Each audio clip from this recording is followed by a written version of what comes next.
love it! Thanks, Mom. Thanks, Dad. cried out Ava as she hugged the stuffed doll. They had gotten it at a garage sale at a very reasonable price. Her parents smiled down at Ava and took her home. She had never been so excited. It had been a few days. She played with the doll, ate with the doll, watched TV with the doll, slept with the doll, and carried the doll absolutely everywhere. It was then that her mother, Emma, began to notice strange idiosyncrasies regarding the doll. She would tuck Ava into bed at night, hugging the doll tightly. However, as the night went on, when Emma checked on Ava, she started to find the doll in completely different positions, often far away from Ava, whilst she was still sleeping. Sometimes it would even be sitting upright on the bed, with its smiling face turned towards the door.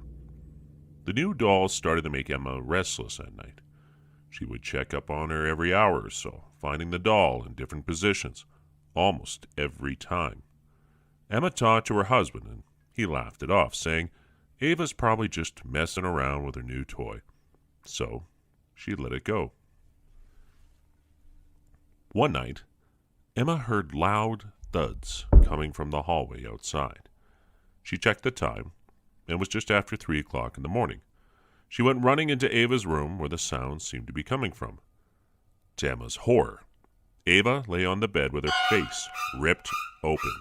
Trails of blood streaked down every wall, while the doll was sitting in the rocking chair, with that god-awful smile, and without a speck of blood on it. The entire neighborhood must have heard Emma's screams that night. Somehow, she just knew that it was the doll. The police were called, and Ava's parents were both given a referral for grief and trauma therapy. However, for Ava's father, it was unsuccessful, and he was admitted for indefinite psychiatric treatment. Some say that Ava's father is still institutionalized to this day. Emma desperately begged for the destruction of the ominous doll, but it was already taken to an undisclosed location by crime scene investigators. As the years went by, the doll was passed down from family to family. Countless families ended up dumping it in trash cans after the mutilation of their young daughters' faces. Yet it always found its way back into yard sales and thrift stores. However, some people began to take notice of the pattern. One family called a renowned paranormal investigator named Ruthie Gray when they caught the doll moving on CCTV footage in their daughter Stella's bedroom. Stella's mother also noticed how her daughter's face was deformed and was disturbingly contorted in the video footage. She also noticed the warping of her daughter's face in photos that she had recently taken of Stella, but simply wrote it as a camera malfunction. But now, she knew something was wrong. They had tried to get rid of the doll, but somehow it always ended up back in Stella's bedroom. Ruthie asked if she could stay the night in Stella's room to investigate. The family agreed. Ruthie had seen this before, a malicious spirit taking over an inanimate vessel, trying to send a message. The question was, what message was the doll trying to send? As Ruthie settled in Stella's room, her team set up cameras and fancy EVP equipment in order to record any possible paranormal activity. Around 3 o'clock in the morning, Ruthie's eyes opened to the sound of loud thuds. She watched with horror as the doll was banged against the door as if someone was smashing it. Ruthie tried to grab the doll, but when she finally got a hold of it, she was violently thrown into the back of the room. After all that noise, Ruthie's team and Stella's family came running into the room. Ruthie, sore and bloodied, sensed something. The doll was gone.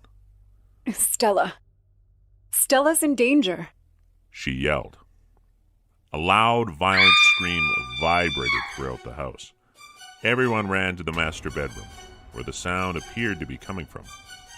To everyone's horror, Stella lay limp on the bed, deep scars engraved on her face. Blood splattered throughout the room like a slaughterhouse. Stella's face was but a pile of minced meat and bones. And there it was, the doll, sitting in a chair and smiling without a drop of blood on it. Ruthie needed to get to the bottom of this. she struggled to locate the original owners of the doll from old reports of children that seemingly died in a similar hideous fashion.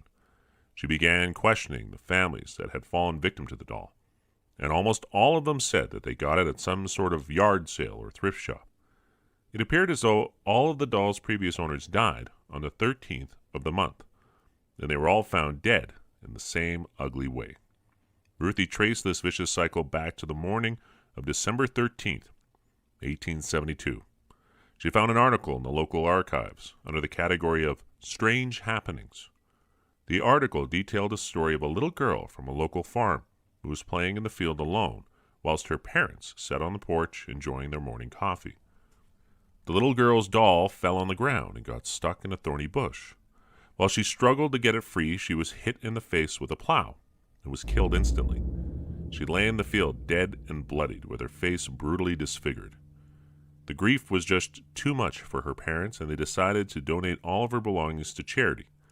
The family then sold the house and moved away, never to be heard from again.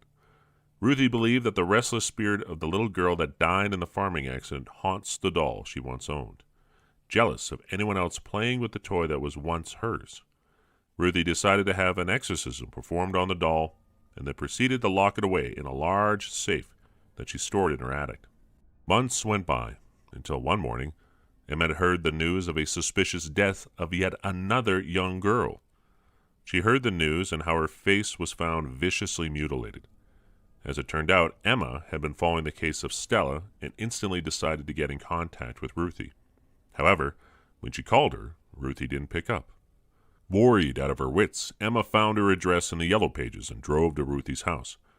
After a few bangs on the door without an answer, she opened the window and climbed inside. And there was again the same horrifying sight. Painful deep cuts to Ruthie's face made her unidentifiable, and all of Emma's painful emotional wounds were torn open in the split second. A hysterical Emma searched the house for the doll, when she finally decided to check the attic. But when she got there was nothing but an open, empty safe.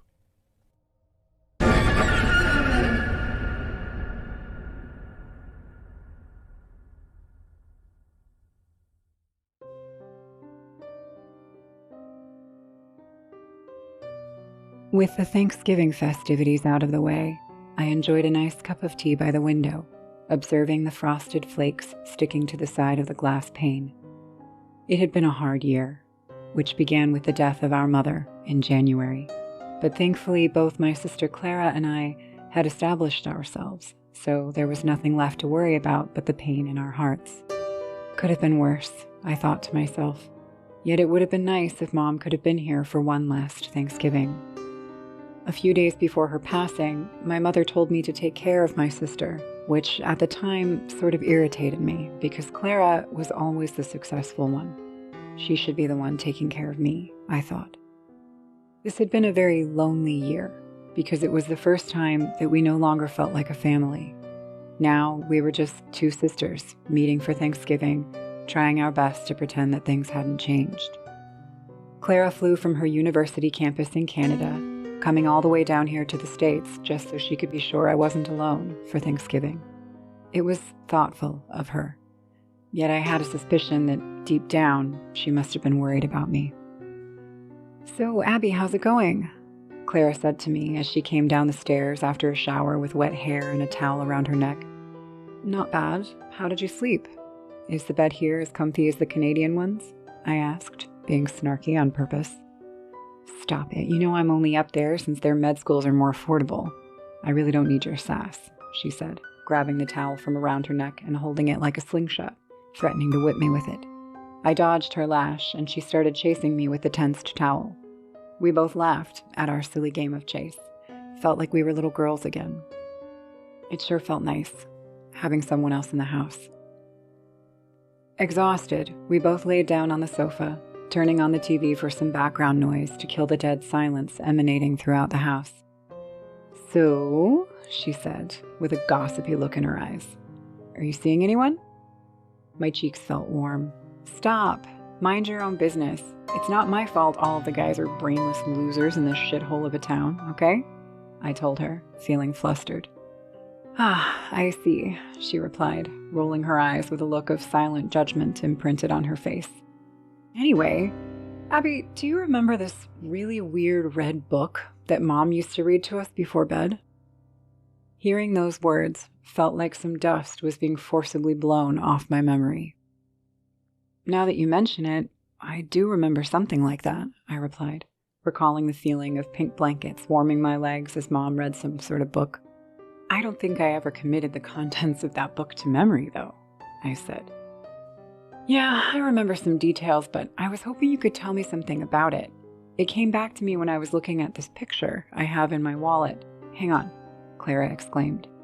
She then proceeded to take her sleek wallet out of the purse that she threw by the side of the couch and took out a picture of me, Mom, and herself. I didn't tell Clara, but I had to force back tears when I saw it.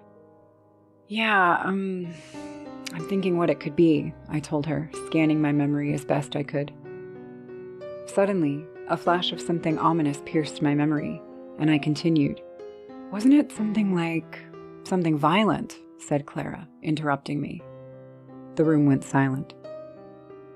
Yeah, I hoped you'd remember it too. I thought it was only me, I said moments later, happy that I was not the only one that remembered how troubling the story was. I remember that it had a worn-out red sleeve. She used to tell us that it was a very popular children's book. I've searched high and low for the title, but I can't find it anywhere, not a single mention of it. Wait, Clara, was the title, I asked desperately, trying to recover this scrap of memory. Tale of the Underworld, a Journey of No Return, she said, as her voice projected a very strange intonation. Like recovering drunken memories after a bad hangover, a surging recollection rushed into my consciousness in a split second. Right. Wasn't it the story of a girl going to hell to find her sister, only to be hunted down by these demonic-looking things? The more that I spoke of it, the more vivid the details were that resurfaced, like some sort of twisted parasite holding my memories hostage. Suddenly, I was seeing images of what looked like real undiscovered murder victims, twisted walls of molten human bodies merged into shrieking red gel as malnourished dogs chased the poor girl from the story down the red corridors of Tartarus. Yeah. Abby, say, do you know if Mom kept the book somewhere? It's kind of been bothering me ever since I remembered it, just, having otherwise peaceful childhood memories. Abby, something doesn't feel right. Her book collection, I exclaimed, my eyes widening. That's right. After Mom died, Clara and I had decided to keep her belongings in my attic, as she couldn't bring anything to her campus. Rushing to the first floor without saying a word, I could feel the anxiousness of my sister, who immediately followed suit. I pulled the cord hanging from the ceiling, revealing a dusty wooden ladder that led to the attic, as a seemingly distraught Clara was not far behind me. The light bulb in the attic, caked in dust, shone bright once the chain by its side was pulled, oscillating in place since it wasn't attached to anything but merely floating. The light it made showed us what we were looking for, the cardboard boxes that, not having the heart to touch, I had left still sealed just in front of the ladder a few steps away. Are you sure we should do this? I'm not so sure about this, Abby. Don't worry, we'll get to the bottom of this, I told her, in the hopes that she would calm down. The box, folded together without any tape, opened as I pulled the cardboard flaps, projecting a cloud of dust in the air. Inside, several books were laid side by side, with some perpendicular along the top to fill all the available space. Quickly, I recognized it. A worn red cover. That's the one, said Clara, peeking over my shoulder, speaking into her hand apprehensively. Gulping, I slipped my hand around the book and pulled it out quickly. The title, in cracked gold letters, read, Tale of the Underworld, a Journey. The light flickered, preventing me from reading it all. As it did, the book seemed to tremble in my hands and visibly flicker itself, almost a glitch in the framework of reality. A shocked Clara shrieked, forcing me to look away from the book. And it was in this moment that I had a vision. It was of a strange, wooded area, behind a construction site, and bizarrely, it was covered in snow. Seconds later, the light turned back on. In my hands, the title of the book read Hansel and Gretel and Other Stories. I decided not to tell Clara about my vision.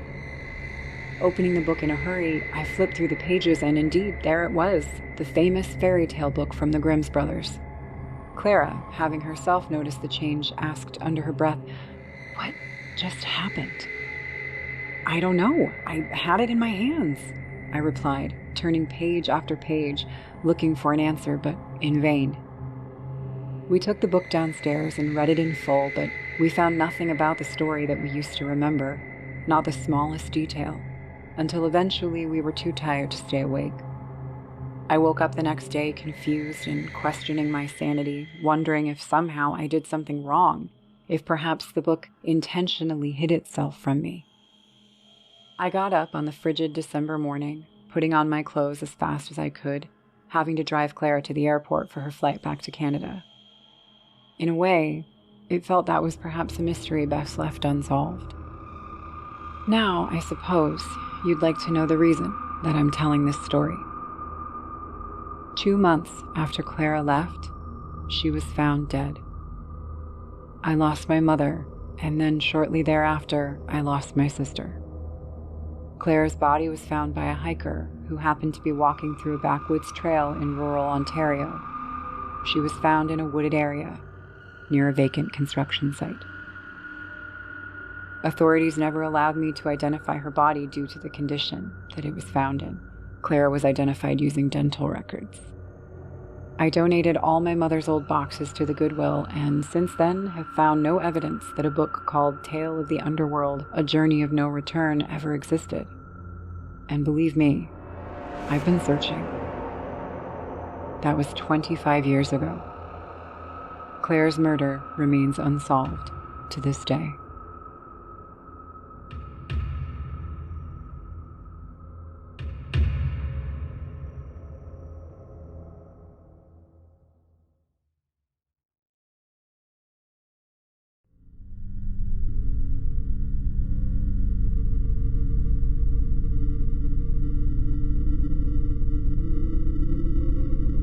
Henry had always been slightly irresponsible with his belongings. He recently had dropped the latest of his flip phones. Yet again, needed a new device. Taking to the online world of shopping, Henry found a used iPhone 11 on eBay for a mere $10. The title of the ad read, "Cheapest iPhone 11 on eBay, must go." Thinking this must be too good to be true, Henry hesitated to contact the seller. But knowing his track record, his next phone was not likely to last any longer than the previous ones. The phone had even been restored to factory settings and contained a seemingly clear hard drive. After his SIM card uploaded all the previous contacts to his new phone, Henry noticed something peculiar. One of his contacts was named Mallory, but he didn't know anyone by that name. He thought nothing of it and just deleted the contact. The next day was Henry's sister, Grace's birthday party, and he took a photograph of her for the family photo album using his new iPhone. After the party was over, Henry went to upload the picture of Grace to the family desktop when he noticed something bizarre. The photograph appeared to be suffering from some sort of motion blur, even though Grace was standing still when it was taken. Even more odd, Grace's face appeared to be contorted into a grotesque position and had blood-red hue to it. Henry was unnerved by the photograph, but figured that it must be due to a technical issue with the camera on the phone. After taking it to his local tech shop, the technicians determined that there was no mechanical issues with the device at all, and thought that while it was extremely odd, the anomalous photograph must have been caused by poor lighting or just a scratched lens. Henry knew better, and he decided to contact the seller of the iPhone. But to his disappointment, the seller's eBay account appeared to be deactivated. It was at this point that Henry finally decided to show his family the troubling photograph that he had captured that night. But to his astonishment, The iPhone's camera roll was empty. There was, however, a video that Henry had not noticed before.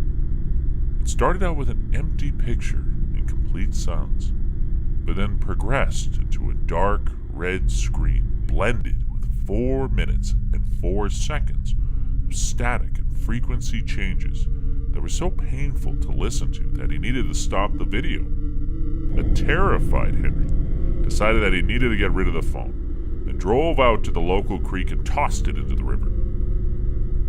At 4:04 a.m., Henry woke up to a sudden and violent scream. Alarmed, he got up to see what was going on, only to discover that it had come from Grace's room. Eager to belligerently confront his sister for waking him up, he opened her door to the shock of a lifetime. Henry's face discolored to a sickly-looking greenish-white.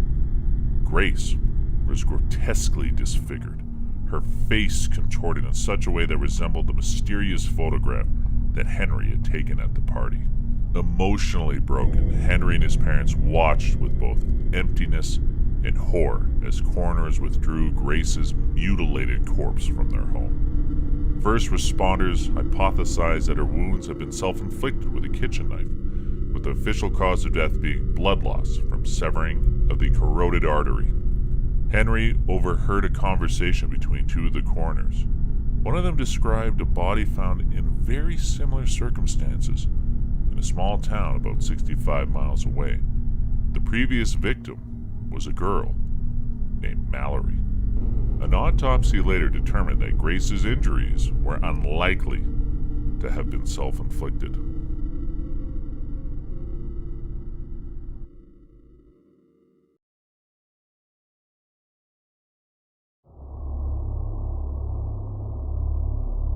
You'd think something this old would have been completely explored by now. That was the thought swirling around in Jake's mind as he spent yet another night in his darkened room, with the sound of clicking coming from his game controller in the background. The only illumination in the room came from the bright television screen. That one-off game had been Jake's passion for years, maybe decades at this point. Since he was in school, he sunk as much time as he could into it. Jake was a successful young man. School quickly turned into a career for him, but a strange personal hobby of his had never changed. This old game had a way of capturing your attention, since despite its age and low polygon count, you could tell that there was soul behind the project. The game consisted of an incredibly large sandbox map, which offered what seemed like endless freedom and exploration. Jake loved finding little Easter eggs that were hidden by the game's creators, often in secret areas of the map, like the plushie that he found the other week, a unique model and texture used nowhere else in the game, so it seemed. It was sitting in a dresser by a cradle in an abandoned house by the countryside. Clearing the area from enemies was easy, since only a few automatically generated creatures spawned there. They were humanoid beings that were the only inhabitants of this post-apocalyptic world, and for that reason, the player had the advantage of terrain on their side. After dispatching the opposition with his rifle, Jake found that plushie, immediately taking a picture of the screen with his camera and moving the picture to his computer via the memory card. It took him a few minutes to upload it to the gaming blog that he often visited. Having to manually refresh the page, he decided to get himself a warm cup of tea. By the time Jake got back to the computer and hit the F5 key, a reply had already appeared. "Great job, Jake 37. By the way, what's that hatch by the floor?" "The what now?" he thought. Sure enough, upon further investigation of the picture that Jake had taken, a hatch could be seen on the floor, somewhat hidden under a rug. It didn't have a blurred outline like that of a background, rather. It looked clear and defined like an interactable. Jake had to see this for himself. Booting up his game as fast as he could, he took a seat on his favorite spot on the floor, placing the steaming cup by his side. As it loaded, a splash screen reminded him that some objects can be moved by pressing the interaction key. The game loaded. Jake found himself in front of the plushie, where he had saved. The plushie had his shirt with some low-resolution numbers written on it, but he paid no mind to it. As Jake turned around, there it was, that weird hatch peeking from under the rug. He tried what the loading screen had suggested, a trick only used on hidden walls throughout the game, but unexpectedly, the rug got lifted and placed aside, and a scripted animation revealing a keypad on the hatch. The numbers on the plushie. Turning around to the toy, Jake aimed his gun at the stuffed animal, that being the only way to zoom in on the bloated numbers made of wide pixels. The sequence was 1991. He hesitantly typed the numbers into the keypad, hearing loud bleeps after each one of the digits, a sound bite that was oddly used nowhere else in the game. He pressed enter and it opened. Posting everything online caused a firestorm of comments, more than 24 or so, all asking where he'd found everything and claimed that they had to see it for themselves. Yet the game had no quick travel option, and it was going to take some time for anybody to reach the spot, so Jake had a temporal advantage. He smiled, so everyone encouraged him to push deeper. He went back to his seat on the floor by his console. Inside and under a metal ladder, a thermonuclear bunker was represented by yellowish-white walls, shelves full of rations, and many crates containing clutter. There were posters by the walls with war propaganda, mentioning the USSR, which was the in-game made-up faction of enemies that had condemned the world to be a barren wasteland. Most strikingly, Jake noticed a large painting of an unknown woman staring at him from the furthest wall. The painting looked real, like a real photograph that had been scaled down to fit the game's coding. It was extremely unsettling and out of place in the context of the game. The picture of her that Jake took received many puzzled replies online. Some users even accused Jake of fabricating his entire discovery. The few that believed him, however, couldn't find any match for the woman whatsoever and asked him to press the activate key on it, even without an indication to do so. Indeed, no prompt pushed him to hit a key, but Jake tried it anyway, and a message appeared. To my dear wife Cassandra, may someone on the other side remember you. The quote seemed bizarre and out of place for the game. A message to the developer's deceased wife, perhaps?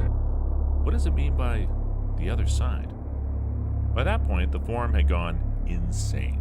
The site's moderators tried to contain the discussion. They encouraged users to not write half-baked replies and asked them to refrain from clogging the servers with their many requests. Many were confused. Many seemed ecstatic. Others just asked him to keep digging and wanted Jake to click the activation key on everything in the room. He tried it, and soon enough a chilling document appeared on the screen, one that was previously sitting on a low-resolution shelf and would have been overlooked at any point in the game. It read as such: November 1991. Food has been scarce, and the kids keep complaining that they're hungry. Without Cassie, rationing has been difficult, and even more so forcing the young ones not to waste the vegetables or broth. We found a hole in the wall, and it turns out rats have dug into our food stash and ravaged most of our crate. There's only less than half of the food we expected to find remaining. It won't last long. May God have mercy on us. Jake got the chills, but he was so intoxicated by the secrets that he appeared to be unlocking. He didn't even bother to post any more details online. Instead, he dug even deeper. Another note was found. Curse the day they attacked. Those damn commies. As their evil empire dissolved, they launched an all-out assault on the free world. It's getting harder to function on the little food that we've been eating. The kids have bags under their eyes from the lack of sleep. There's nothing to do all day, but we can't go outside because the air is poisonous. Jake kept exploring the bunker, only managing to find one more note. This last tattered piece read as such: December 1991. They wouldn't wake up. I shook them and slapped their faces, but they were cold, and their pulses were gone. Curse the day that they brought death upon us all. Damn their leaders to hell. I'm digging 2 shallow graves outside tonight. I won't make it back. I'll be too sick by the time I'm finished, but I can't bear to see them like this. Forgive me, Cassandra. What the hell, thought Jake. He climbed outside of the bunker and exited the abandoned building. Jake made his way directly to the garden, looking for the shallow graves that the note mentioned. His finding was the chilling discovery of a skeleton laying by a shovel, near with 2 small mounds of dirt. Was this small bundle of pixels supposed to represent one of this outdated video game designers and their dead family? An uncanny thought. Inside the house, Jake checked every corner and every angle, and eventually he found what appeared to be a very pixelated broken computer. He hit the activation key, and one last note appeared, chilling the blood in Jake's veins as he read it. September 1991. We did it! Thanks to the US government, we can all join the Virtual Reality World project. Now that it has finally been completed, everyone will live and feel as if the simulation is real, and we can all experience the world as it was before it was rendered uninhabitable. They'll forget everything about their past lives, and thanks to the state-of-the-art technology at work, we can all restart. I've got to tell Cassie. She'll love the great news. I just hope that we live long enough to make it to the other side.